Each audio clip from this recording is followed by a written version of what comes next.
It's time for episode 90 of The Crisis Show here on Google Hangouts, on YouTube, on Twitter, and wherever else you have this link around the world. Good evening from the Catskill Mountains of New York State. My name is Rich Klein. I'm president of Rich Klein Crisis Management and founder and host of The Crisis Show. Tonight, we're going to talk about President Obama, Paris, and public opinion, and a lot more. Tonight, I'm so pleased to have back two people who have been on the show many times before. Always a great dialogue. First of all, from Concord, California, Shel Hotz of Hotz Plus Communications. How are you, Shel? I'm doing well, Rich. Thanks. Good to see you. And from Las Vegas, Nevada, Greg Brooks of the West Third Group. Hey, Greg. Good to be here. Good to see you both. So, gentlemen, very interesting week. First of all, let me just, on behalf of everybody listening and on behalf of our guests, express our condolences to the families of the victims in France this week. Horrible story, obviously. And there's been a lot of media talk and social media talk about the situation of the president not going to this very big 3 million member march in Paris on Sunday, and it was just something that got a lot of people's attention. People who typically have supported the president even said this was wrong. So what I want to do first, gentlemen, is play the White House news briefing from the other day, in which the administration finally admitted it was wrong, but also it was very interesting for those of you watching the reasons they gave for the president not showing and how they messaged this, and we're going to talk about that in a moment. So let me just cue this up here.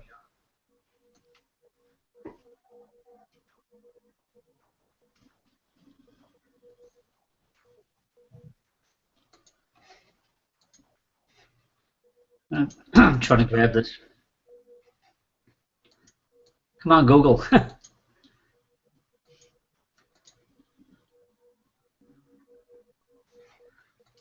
me play it this way. The topic du jour. Why did either President Obama or Vice President Biden or Eric Holder attend the Paris Solidarity March this summer? Well, Jim, I can tell you that what was on the television screens of people across this country, and I think even across the globe, was a remarkable display of unity by the French people in the face of these terrible terror attacks. And the way that that country has come together, I do think, struck a chord and inspired people all across the world and throughout this country. It was a remarkable display. There were also a number of other world leaders who were there to participate and show their support as well. And some have asked whether or not the United States should have sent someone with a higher profile than the ambassador to France. And I think it's fair to say that we should have sent someone with a higher profile to be there. That said, there is no doubt that the American people and this administration stand foursquare behind our allies in France as they face down this threat. And that was evident throughout last week when you saw that the president's top counterterrorism advisor here at the White House was in touch with her French counterpart minutes after this, the report to this terror attack first emerged. You saw later in the day that the President of the United States telephoned President Hollande to not just express his condolences on behalf of the American people to the people of France, but also to pledge any needed cooperation and assistance to conduct the investigation and to bring to justice those who are responsible for those terror attacks. I can tell you that that kind of coordination that is the backbone of the strong relationship between the United States and France continues. It continued throughout the weekend, and it continues today. In fact, I can tell you that the French ambassador to the United States will be here at the White House later today to meet with Lisa Monaco, who is, as I mentioned earlier, is the president's top counterterrorism advisor. How much higher profile? Can you guys hear that? Yes. Yeah. Okay. I can pause it there, I guess, just to get the flavor. And sorry about that. Google will not allow me to share that screen as we typically are able to. They kind of locked me out. But anyway, initial thoughts on that, gentlemen? Either one of you? Well, yeah, first I think that it was appropriate to admit the mistake and to do it as quickly as the administration did. I sure would like I would have rather not heard the reasons, which I think were easily interpreted by a lot of people, myself included, as excuses. I think the apology and the expressions of commitment to the French people and a reaffirmation of the bonds between the U.S. and France are all that was needed and would have made it easier to move on. I would like to have heard those commitments uttered by an actual elected official, preferably the president. I understand that for a host of political reasons that we may not be privy to and might not agree with, even if we were privy to, we were not going to see the president make the utterance that perhaps we should have sent a higher level official. But the rest of it probably should have come from the president. Yeah, just as a further note on this, gentlemen, and of course, this is, we talk about, as you guys know, one-day stories, two-day stories. This story has legs, obviously. The Daily News had a headline that said, "You let us down." It took over social media. People still talking about it. Here we are a few days later. There was a report even as late as today. A former Secret Service official was criticizing and to your point, Shel, about the reasoning. When you say that it was a security problem, that's kind of hard to believe, right? When you have the Prime Minister of Israel there and other world leaders, right? Yeah, absolutely. If it was safer Netanyahu, I'm not sure what Obama should have been worried about. Yeah, Greg, what did you think about some of the excuses, if you will, or the reasoning behind this? In terms of reputation, should they have gone there, stayed away from it? What do you think? Well, I think that I'm on record with you and several of our colleagues saying that we treat too many non-crises as crises in this business. This is the opposite. This now looks like a very partisan, ankle-biting story in the domestic press here, but it's actually indicative of a much greater reputational crisis in its immediate form and long-term crisis in terms of whatever we're calling this, the war against terror, the war against Islamic terrorism, the war against Western ideals. This was an extraordinarily damaging event on the world stage, and it was an unforced error, which makes it worse. Yeah, a couple of things about that. First of all, what I found interesting in terms of the media analysis and commentators, that this was a combination of the left and the right coming together and criticizing this. And you don't always see that in this world of gridlock today and this fear of criticizing your own party. So I think that was interesting.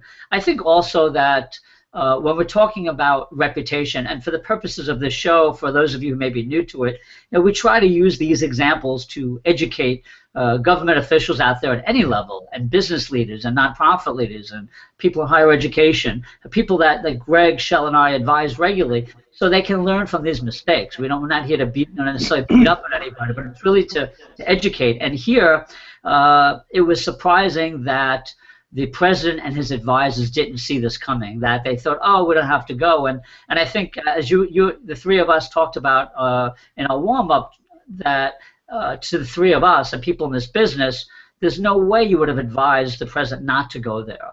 Right. Yeah, right? I mean, I think is that safe to say that we all agree on that? And I think most people in our business would agree on that. So it was just very interesting that they made this decision haphazardly or with careful thought. Certainly, the reasoning doesn't hold up. It doesn't hold water, as they say. And even this morning on CNN, I was watching a little piece with Chris Cuomo and a State Department spokesperson. And again, it was like the first or second question out, even though there were other news stories. Excuse me, other news stories, other news developments in this crisis and other crises going on around the world. So this is still on people's minds. As I said earlier, I would also think that if this president was running for re-election, this would be a great ad for the other side. And Shel, you gave a great example, I think, about just showing that picture of the president's absence, right? Yeah, just show that lineup of world leaders whose arms were linked. And by the way, I was intrigued to read just today, they weren't at the front of the march; they were just in the pack, and the photo made it look like they were out front. Oh, But yeah, I think the ad would be to show all those world leaders and to have the type overlaying the image asking who's missing. It would make a great ad.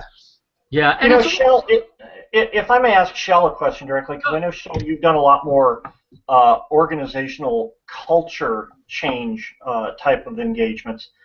You know, what struck me on this is sometimes when the president screws up, the appropriate reaction is to fire the advisor to allow the president to screw up.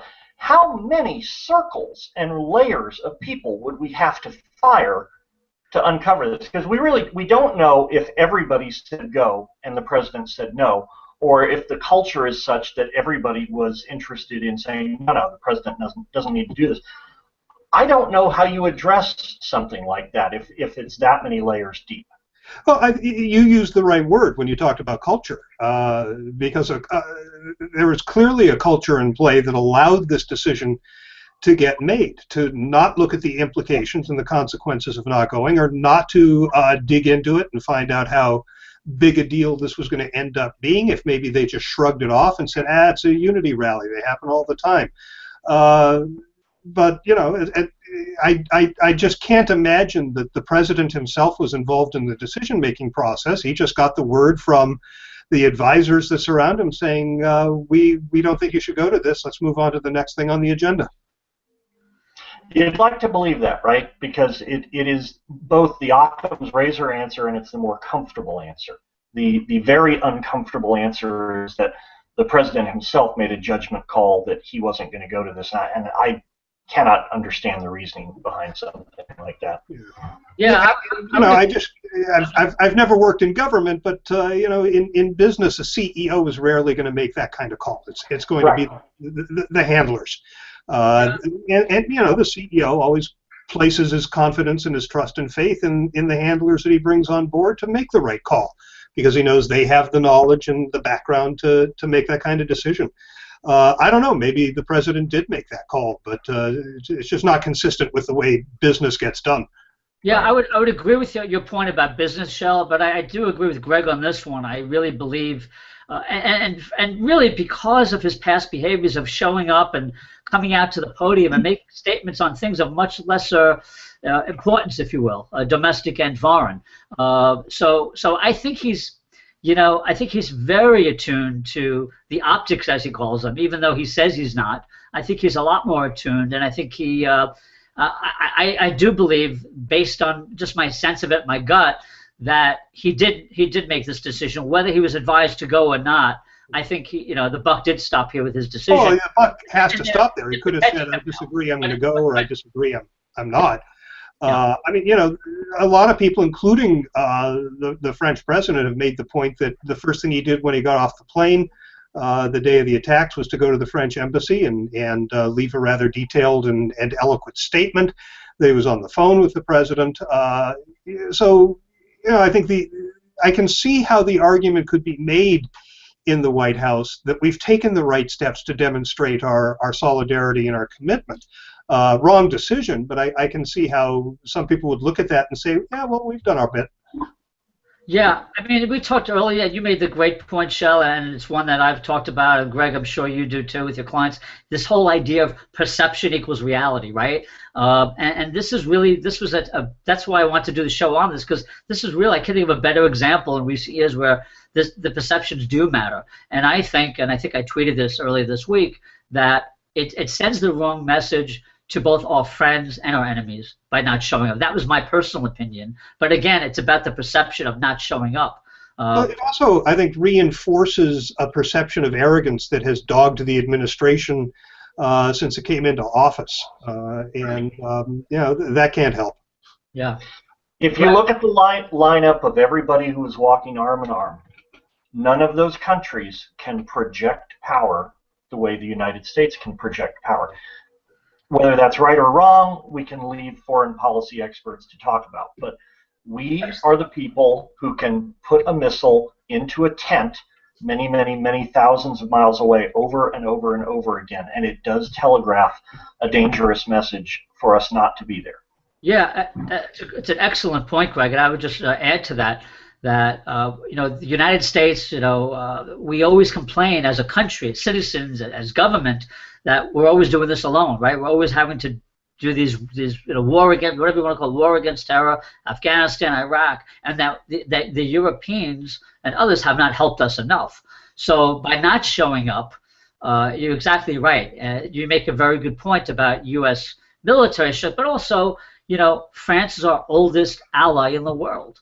And if you can't show up for your friends, it does send a weaker message, certainly, and very interesting on that point. I live 10 minutes from the town of Lafayette. That name isn't accidental. So. Yeah. I was reminded of the quotes attributed to Pershing, but I'm not sure Pershing actually said it at the end of World War I, standing in front of Lafayette's tomb and saying, "Lafayette, we are here." Those words were kind of hollow. Yeah, and by the way, on those excellent points, Peggy Noonan, who actually grew up in my town of Massapequa, give her a little plug, wrote a great piece about this, about Lafayette, and tying it to the president's absence. So it's very interesting. But for our viewers watching, again, we want to talk about the lessons here for business. And we talked in the warm up a little bit about some other examples we want to share with you of the situations where a crisis becomes magnified because a CEO did not show up. And we're going to talk first briefly about the Exxon Valdez oil spill in Prince William Sound, Alaska in March of 1989. And Shel, you have some knowledge of that. Maybe pick up a little bit of that and how that affected public opinion. Yeah, it was shortly after that I was handed crisis communication as part of my portfolio, having done very little of it before. And I met with Al Tortorella, who was with Burson Marsteller.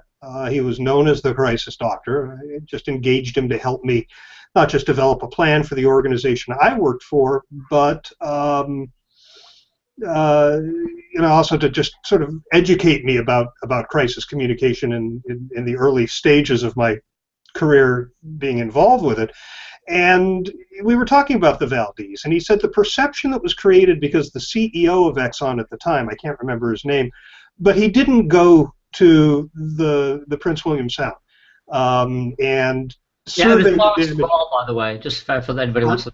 Lawrence Rawl was the. Yes, yeah. But he explained why he didn't go. His answer was, I can't do anything in Alaska. I have my command center here. I have my phone banks. I have my lieutenants. I can handle this from here. If I go to Alaska, I can't do anything. Of course, cell phone technology was not pervasive then like it is now. Yeah, there was no incident. He had a rational point. It's hard to argue with it, and yet the perception he created was that he didn't care. Yeah. And Al told me that if he'd been managing that, as callow as this may sound, he would have put him on a plane. He would have flown him to Alaska, and he would have had two pictures taken. One would have been on the bow of the Valdez. On either side of him would have been a Coast Guard officer in a yellow flicker, and he would have been holding the binoculars and surveying the damage from the bow of the ship. And the other picture would have been on the shore, on his knees, in the muck, holding a dead bird. Then he would have put him back on a plane to New York where he could do his job. And he said, it's manipulating the image, but the fact is the guy did care. If you knew him, he actually cared very deeply about what happened.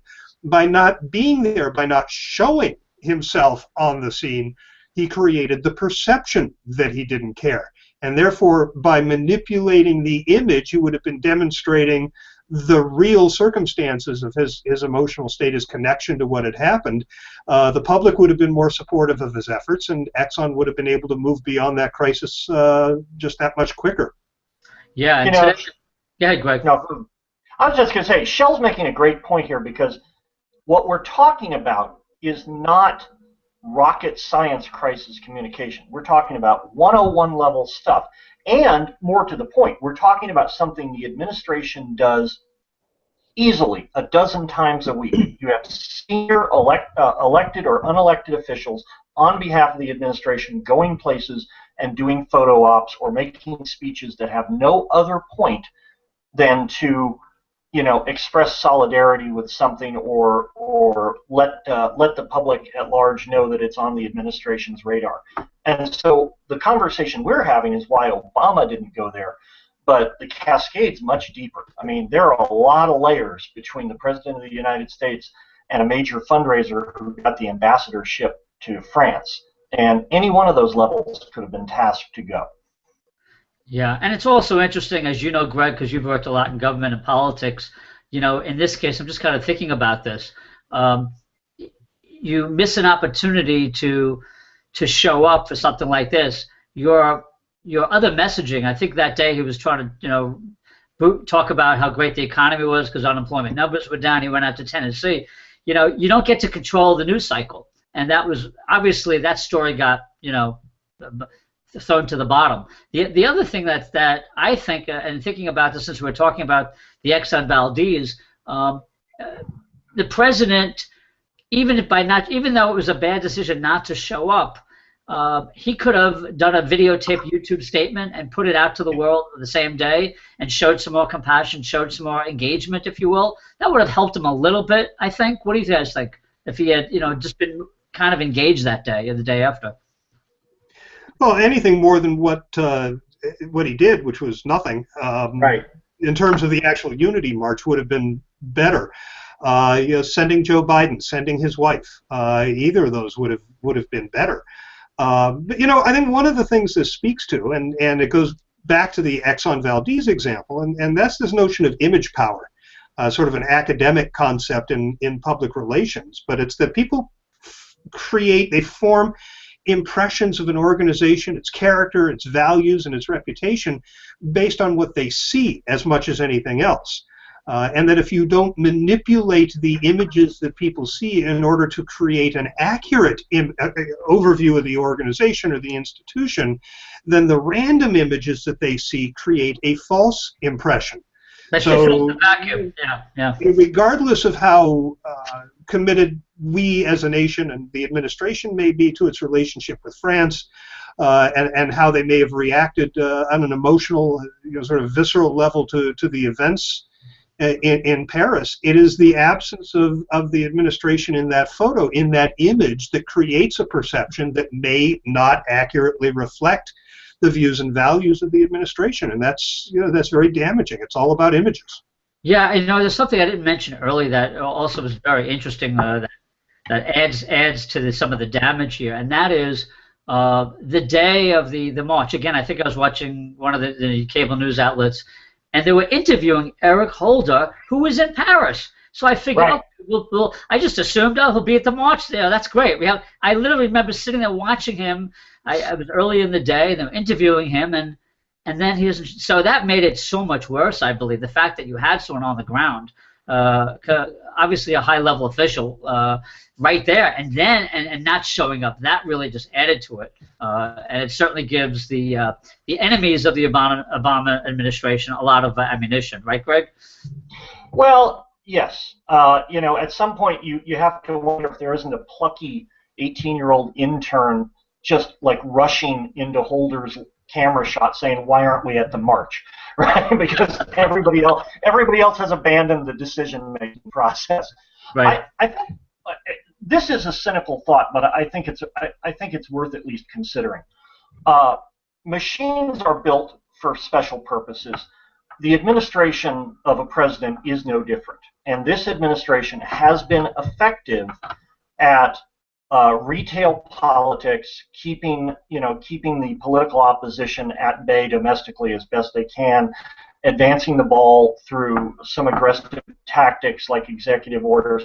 It could very well be that now in the the fourth quarter, as it were, of the Obama presidency, with a Republican-controlled Congress, the team and the machine are basically built to do a job that doesn't quite exist as much anymore, and they just they lack the judgment and the skill. Clearly, they lack the judgment because nobody went to the march. But I'm saying that it may just be a function of not there's been a call for the grand old men of politics, the Brzezinskis and whatnot, to have a greater hand in this administration, and they haven't. They probably haven't needed to. but that may be a sea change that needs to happen now. I think one other thing that's going on here is that the administration has been very adept at managing impressions. They don't talk to the press very much, and the Washington press corps is just livid about it and very vocal about it. This is the first administration, I think, that has recognized that through the internet and through social media, they have the ability to reach directly out to the population, to the electorate, without having to rely on the filter of the media. And here's an instance where they don't have the control that they have been exercising up to this point. It almost seems like they don't know what to do about it or how to address that. Yeah, I also think, in my own analysis, for what it's worth, I've seen when Obama has stepped to the podium, it's very often in reaction to something or in defense of something. You haven't really seen a JFK moment, stepping up there and being very affirmative and declarative about something he feels strongly about, unless it's on the defense. That's just my gut over the last, he's maybe a few times he's done that, but it hasn't been consistent. And I wonder what you guys think about that in your analysis, if you've been paying attention to it. Well, he certainly is. He's one of the less emotive presidents, I think. It's fair to say that the type of 9/11 standing in the shadows of the wreckage moments that his predecessor had, whether you think his predecessor was effective or not, and certainly the type of communications that Ronald Reagan gave, were much more I would say values-based and emotive than a lot of what the president said. Our current president's attempts at connecting with an audience at an emotional level consist of using the word folks with increasing frequency. Yeah. And that's probably not enough. Yeah, I don't know. Yeah, I think it's about the emotional content. As a student of Bruce Lee, talks about emotional content. And sometimes Obama's up there and it's sort of like this passive voice. You just don't feel like he's feeling it, although during the campaign, he had it all, I thought. And it's very, very interesting however history judges him and you look at his legacy, I see the difference between candidate Obama and President Obama on the campaign stump and everything else. And as time has marched on, near the end of his administration, I've seen less emotion and less of that real concern in his statements. You'll note that the guy who ran his campaign is now doing PR for Uber. So you can see how that transitioned into the actual administration. But there are other leaders.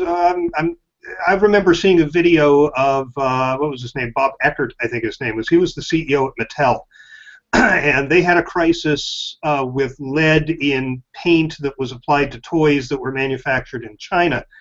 And he did a video basically apologizing for it. He was clearly reading, which I think is never the best thing to do. Look at Dave Nealman from JetBlue after the Valentine's Day freeze in 1997, I think, where he apologized off the cuff on a video, and it was very heartfelt. But Eckert, what they did was they had people who were watching using a mechanism to indicate their approval or disapproval of what he was saying. They had men and women split out, and you could watch the line grow and descend as the talk went on. And you could see when he was emotionally connecting and when he was being distant, what the reaction was from the audience. I think we need to pay attention to those sorts of things when we're up talking in front of stakeholders. Talk about measurement, right, Shel, Greg? Right, that's real measurement. Yeah, at the moment. There was a book once, and I'm struggling to remember what it was called, but it was about a presidential candidate who actually had a chip in his brain, and they could feed that information to him as he was speaking, and he could moderate what he was saying based on the instant feedback. It was sci-fi. I thought that was true of some administrations, which shall go unnamed. But those it's no fairy tale in my mind. I've used those technologies in public meetings for planning commissions and things like that, where you're looking at long-term regional planning, and the net effect of them, and this gets back to something we were all talking about before the show, you get much more moderate answers out of the group when people know that their input is being measured on a continuous basis and actually factors into the process. Whole lot less rhetoric, a whole lot more, for lack of a better phrase, reasonableness.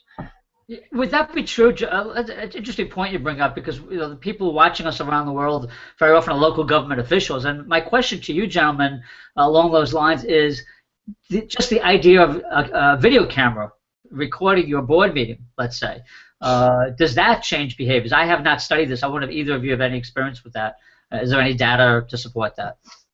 That people's actions or decisions are different when they know they're being recorded. I guess the same question could be applied to trials that are televised, right?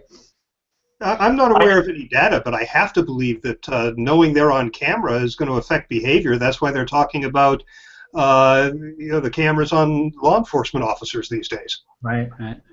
I would be as optimistic. My experience has been particularly with politicians at the state level and below. And when I say state level, I mean secondary states, not California, not New York. When you start televising the county supervisor meeting, you very quickly figure out which of the supervisors have aspirations for higher office. and I've seen those too. Yes. And all the training in the world doesn't matter if they see it as a tool for their advancement. Now, I think there are benefits for the public seeing that if you have a discerning public. We don't always have a discerning public. Yeah. No, I think it's great whenever I see a local town board, village board, county legislature televised. Yeah, I think it's great when you could educate the masses about the issues if they're even paying attention. And that's the challenge too, make it interesting. So. Good. Any other thoughts on this, gentlemen? Or any other tips for our viewers about, it brings to mind the old Woody Allen saying 80% of life is just showing up, and I think in what we started the show with, I really think that was, had Obama just showed up and linked his arms and then went home, that would have been the optic, that would have satisfied any of the naysayers that we've seen the last few days. That's my gut. Yeah, you didn't have to give a speech. Certainly, on a personal level, I would have liked to have seen. I think when you talk about optics, I think was one of those beautiful moments, at least that I saw, was when Prime Minister of Israel went to the Paris synagogue with the French president to offer condolences, and that was just a powerful video that I saw that. Back home really worked well for him. Of course, that's not why he did it necessarily, but it was just something that leaders do. And that would have been an opportunity as well for Obama, and if he had spent 24 hours in Paris. So, but I think the crisis response that is the hardest and the most meaningful is on the longest timeline here. What are the ramifications of this event and our response to it over the next 1 to 5 years, and that it's not unknowable. It's damn near unknowable, but it can be planned like any crisis scenario. With enough digging around, you can plan for it, and that's what should be done. Yeah, the tie-in for this indirectly, and that's a good point you made, by the way, Greg. Reminded me of this guy in Cincinnati, Ohio, who was picked up, arrested today by the FBI, who was allegedly plotting an attack on the U.S. Capitol. And so when we harp on this idea of the president not showing up, to me, it's not just about showing support for the French citizens. It's sending a message to Americans who may or may not be thinking about going overseas and doing this kind of stuff. In fact, I think they said one of the people who ordered this attack in Paris, the attack on the magazine, was an American.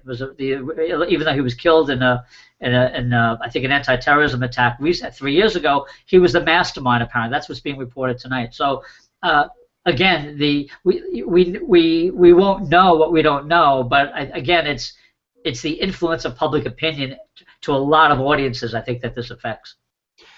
Yeah, I think in terms of lessons from this, 3 leap to mind. The first harkens back to the Melbourne Accords, if you're familiar with what the Global Alliance for PR and Communication came up with a couple of years ago. And that's that the communications function in an organization has to ground the organization in its values. And whoever was responsible for that, the administration, I think, needed to stand up and say, wait a minute, this is the wrong decision. Not that they can't get voted down, but that it's up to us to remind the organization that we have to behave in a manner that's consistent with the values that we claim to espouse. Second is that rationalization doesn't work. It doesn't matter if it's coming from, in this case, the administration or its supporters. I mean, we've heard about the leaders who did show up, who have appalling records of supporting freedom of expression and human rights. We've heard the Canada sent as low A-level functionary as we did. And a bunch of other rationalizations. We've heard the excuses about security. All that does is prolong the conversation. If you say, we screwed up and we're sorry, here's what we're going to do to make sure this never happens again, and what we're going to do to, correct this, that changes the conversation and sort of limits the opportunity for criticism. And third is, going forward, what are you going to do to live your values and to demonstrate what you failed to demonstrate by not showing up this time? How do you limit the effect so it doesn't become a long-term crisis? Yeah. And for that, you have to consider all of the stakeholder audiences. You have to consider France, the world stage, and the folks right home here in the U.S. And see, Greg, you used the word folks. You must be influenced by that was intentional. I know. Shel gets a pass. He gets a pass. I would just to pick up on that real quickly, and then I want to turn to you, Greg, before we wrap up. You talked about the opportunity to correct it, Shel, which I think is a great point. And certainly, I don't know if this was pre-planned. I haven't been following the chronology, but Secretary of State Kerry is going to France, I believe, tomorrow, the next day. This is an opportunity to mend this and to really be on camera a lot, right? And to that can help a lot. And they should allow anybody in the White House. They should be promoting that idea of Kerry being front and center over the next few days in Paris, to the extent the media is still interested in that part of the story. I think it'll depend on the rest of the news cycle in terms of the investigation and so forth. But certainly that's an opportunity when you make a mistake like this and you have an opportunity to correct it. It'll be very interesting to see how Kerry is portrayed and if that changes some of the dialogue, if you will. Yeah, but I think it needs to be aggregate over a longer term. I think what Kerry does is going to be seen as too little, too late. But if you look at specific actions he takes in aggregate with other steps and actions that are taken over the months ahead, it could be significant. Yeah, I would just say it's a starting point, and as we must see in business all the time, they don't even get to that point. They make the mistake and they bury their heads in the sand, and three of us are trying to get the CEO and the rest of the company to say, hey guys, you got to do something. So at least this is a step in that direction, and you're absolutely right, Shel. The beginning of a long stage of course correction, if you will. Greg, did you want to add to that or wrap something up, wrap this show? I get accused of going too meta kind of often, so I'll just ride that particular wave. I think one of the challenges that this administration has, that the Bush administration had, and whoever comes at next is going to have, is what is the communications posture for the United States over the long haul regarding ongoing asymmetrical warfare? We have now had an administration who talked about it as if it was truly war, and in fact led us into war. We are in the midst of an administration that tries to minimize it. One